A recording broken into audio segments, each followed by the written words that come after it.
What was that Oklahoma wind you were talking about that set you up there? Yeah, I mean, it's been pretty windy this week. Yeah. A little different scenery, though.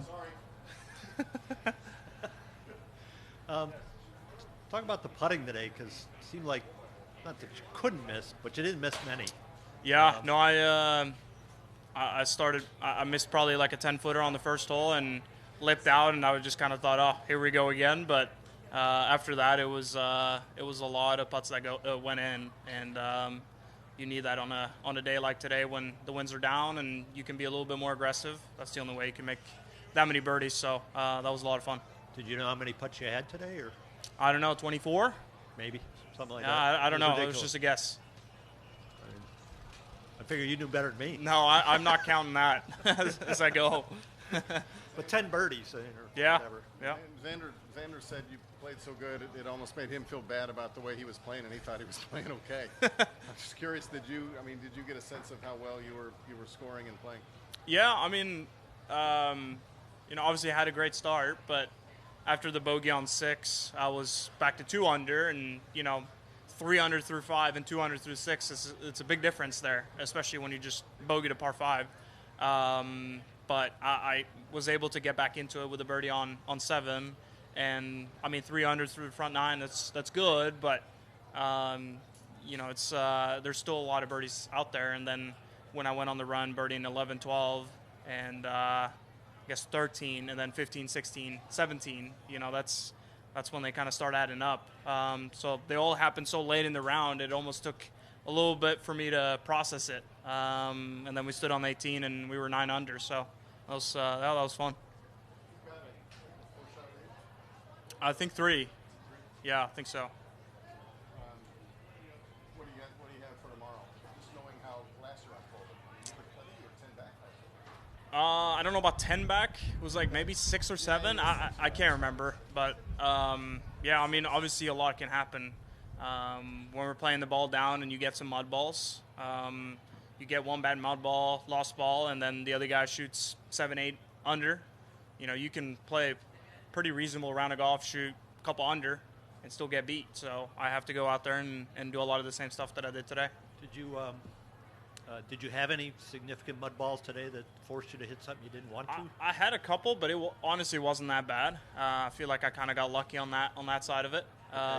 I had a slight mud ball on 18, like flew a little bit weird, but I didn't hit the greatest of shots. So just a couple weird ball flights here and there, but it didn't really make that big of a difference. Not as bad as Xander's on 4 today. That was he had some. We were asking about that. The worst mud ball you had was when you didn't have to play. Pretty fairway, we almost didn't even see it. Yeah, I heard about that. Xander went and picked that ball up, and it was just a clunk of mud. Yeah. What is it about playing here that seems to agree with you? Yeah, I mean, it's just a relaxed atmosphere. I think it's just a great golf course. It's very similar to, Puerto Rico, Mexico. You have to be a good driver of the ball. Usually blows, so it helps to flight the ball, and that's usually my go-to shot. If I don't feel very comfortable, I just flight the ball down and I hit it pretty straight. And with it being kind of soft-ish, I know where the ball's going to finish up. So, what'd you hit at 17? That was a 7-iron. It was a 7-iron. Yep. And what was your best shot today? I know there were a lot. There's a lot to choose from. from. I hit some really nice shots. I don't know. I hit a lot of just like good quality iron shots to give myself 7 to 12 feet.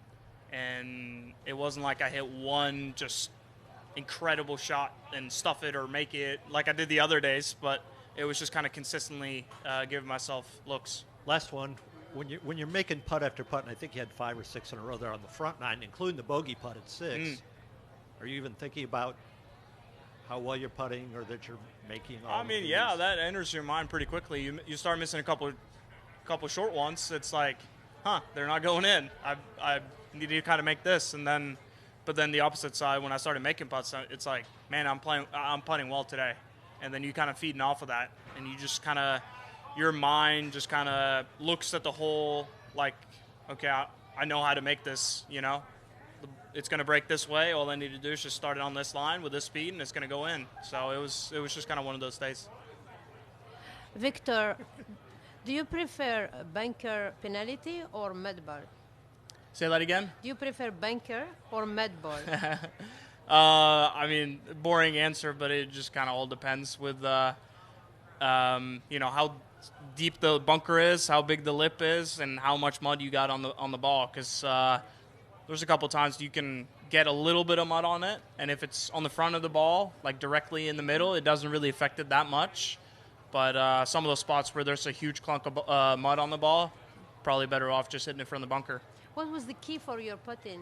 Like you had, which kind of putting you've been doing? Yeah, it just blew a lot less, so it was easier for me to feel comfortable with the read. It was easier for me to feel the slope of the greens. So when I knew, okay, this is a 2% slope, I need to aim it here, it was very simple to do so. But then with the last couple of days, I'm standing over the ball for 30 seconds just waiting for a wind gust, to slow it down so I can hit the putt. And, it's harder to focus on the things you need to focus on. So it was a little bit easier today. Thank you. Yep. Thank you, Victor. All right. Appreciate it.